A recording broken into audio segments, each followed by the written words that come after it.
criticism of the mainstream point of view is that Derrida does not proceed analytically, in the sense of the traditional dialectics, but a critique of style instead. Like Habermas says, that it is like a rhetorical surplus of meaning inherent in the literary strata of text that present themselves as non-literary. As if it were without the dialectic in the philosophical discourse, the structure of the discourse would collapse. In Habermas's view, Derrida returns to the historical locale where mysticism once turned into enlightenment, which obviously is something that Derrida calls the white mythology, which he attempted to deconstruct. Dialectic, whether it's negative or not. Obviously, the idea was from Hegel. So as if that's Hegel's copyright. In the past, there were theories and the philosophers had or demonstrated some sort of a dialectical methods in their discourse. And you can trace all the way back to Plato. Dialectic is never something that special or new until Hegel. It could become something very important in the Western philosophy, and through Marx, it become even fundamental in the Western philosophy. In fact, Hegel is still somebody very big in the academical world and in theories in the Western world. We always wonder about that.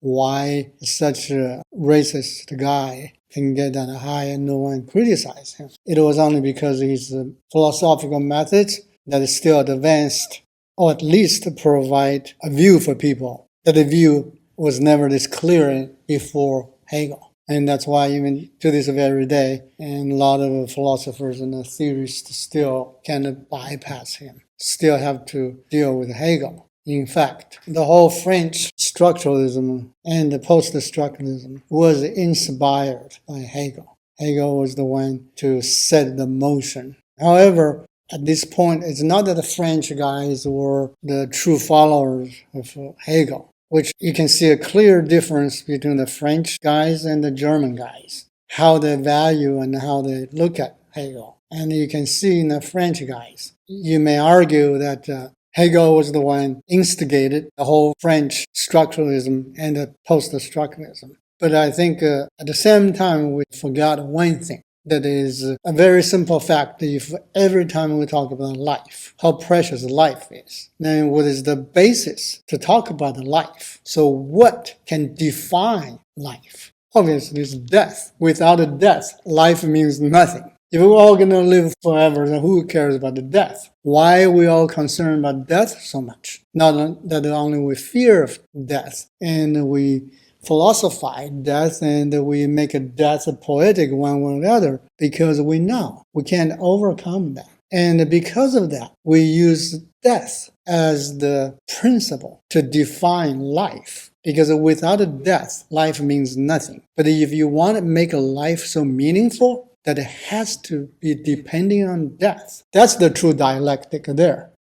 And so in this case, Hegel, his role like death to the French guys. So French guys want to talk about the life. They have to use Hegel as the principal definition to develop their discussion. That's how they view Hegel. Hegel acts as a dummy. They keep punching at him.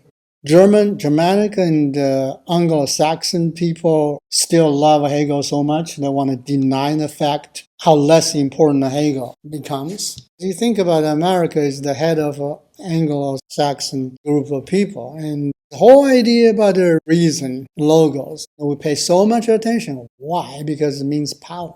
And we emphasize so much about the reasoning. Is because by grabbing the reasoning or process reason, we exclude other people. Say the Chinese, they're not a very reasoning people because they're mystical people or poetical, you might say that. But we are very scientific, rational people. So what are we really saying? We're saying we're rational. We made a reason of our own, or our own properties. Reason belong to us, which is not new because back then, Kant was the first guy made it very clear since after Descartes. And Hegel made it even more definite. And then Max Weber made it very clear. Reason belongs to the Western world. It's a special privilege. Then reason become our own thing. Hegel's contribution to this is through his dialectic. The strong wins the weak.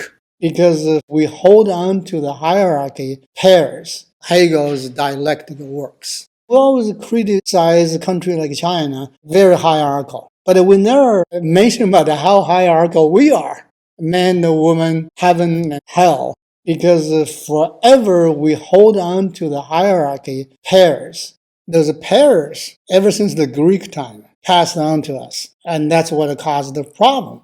Derrida's whole idea is to distrust such pairs. He's trying to break down the pairs. He does not believe those pairs exist in the way as we regard they do. In reality now, we know that there's no such thing called the pairs anymore. He does not believe you can reconcile with the two sides. And he thinks there got to be a third way. Oh, there's no way. So he does not believe this thing. So it's not that he debates how this thing works. In fact, he does not agree that's how everything works. If you look at this way, then Derrida is tearing down the whole Western metaphysics. Because that's what the Western metaphysics is based on.